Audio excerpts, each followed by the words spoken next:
Attention iPhone addicts. Apple is reportedly unveiling new software to help consumers digitally detox. According to published reports, the feature is called Digital Health and will help users limit their screen time. This comes as the tech giant will hold its annual Worldwide Developers Conference in San Jose today and outline its software strategy for the next year. Joining me now is trends expert, futurist, CEO of Tech Savvy Global, and the author of Make Change Work for You, Scott Steinberg. Scott, Apple changed the smartphone industry. Now they're helping creating tools to help you break that iPhone habit. Why are they doing this now? Well, as you might imagine, Apple has sold in billions of devices. People love these things. The question is, how the heck do we get them off them?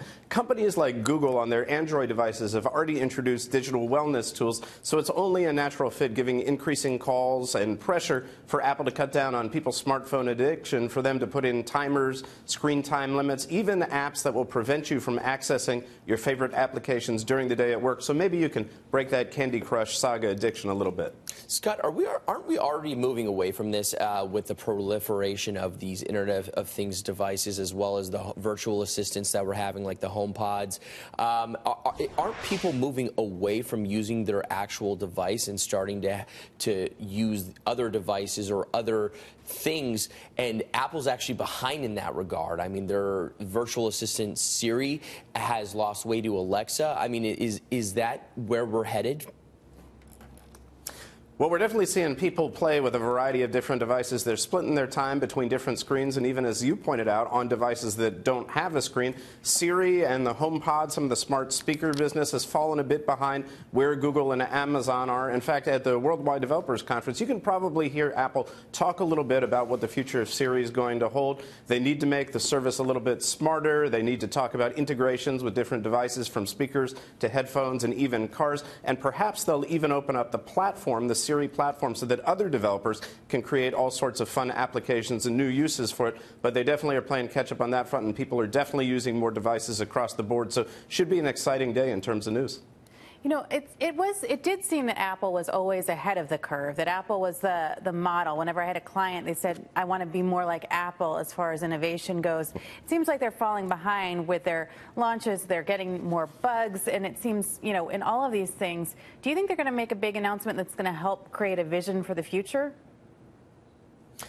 I think absolutely you're going to see Apple paint a picture of what's coming next, and I wouldn't count them out of the game at any time. As we've seen countless times in the past, they're prone to bouncing back. I think this year the focus is going to be more on software than hardware devices, though some of the big surprise reveals may surround the introduction of Apple TV as a video streaming service, more like Hulu and Netflix. And in fact, one of the buzzes that everybody's talking about is the fact that maybe pretty soon you'll be able to run iPhone and iPad apps right there seamlessly on Mac computers, seamlessly integrating computers and smartphones more going forward. So I think they'll have some pretty exciting announcements, and they'll probably touch on Siri and privacy issues as well and draw a hardline stance. Unlike companies like Google and Facebook, Apple's more in the business of selling hardware, not users' data to marketers. So I think you'll hear about that as well. Let me raise an issue with you, Scott, because there's this big story that the New York Times reported, an investigative story that Facebook gave device makers deep access to data on users and friends, and one of those named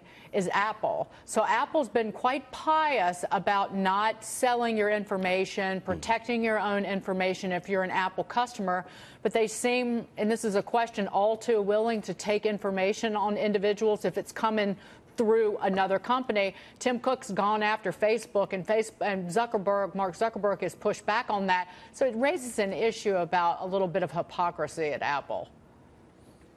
Well, who knows what the heck is going on behind closed doors, but keep in mind for Apple, it's not necessarily about selling that information on to marketers. They have services like Siri that are powered by artificial intelligence, and the more data you have on users, the smarter and better those services get. So I think Apple probably isn't as an extensive user of people's personal private data as many other companies may be, but of course, in some cases, it may be the pot calling the kettle black. There's a lot of jousting going on out there in the media, as you might imagine. The Wall Street Journal also had a new story about a new level of security on your business trip, Scott. What do you make of that in terms of the invasion, maybe, of your employer in tracking your movements when you're traveling for work? Well, there's some duty of care there. You have to keep in mind that any time a business sends you out on a trip, in many countries, they're taking a risk. They have a responsibility to exercise reasonable care in terms of knowing where you are and making sure you have updates and alerts, information on the areas in which you'll be traveling, and also provide emergency relief. And of course, we live in an increasingly unpredictable world, so people have bigger concerns as well. They're worried about terrorism. They're worried about crime. They're even worried about more natural disasters. So it's only a natural step forward that more companies would be tracking this information and introducing these policies. Scott, great to see you. Thank you so much. I hope any Apple TV thing is better than that Amazon one I've got, which basically blew up over the weekend. So thank you for that, Scott Steinberg.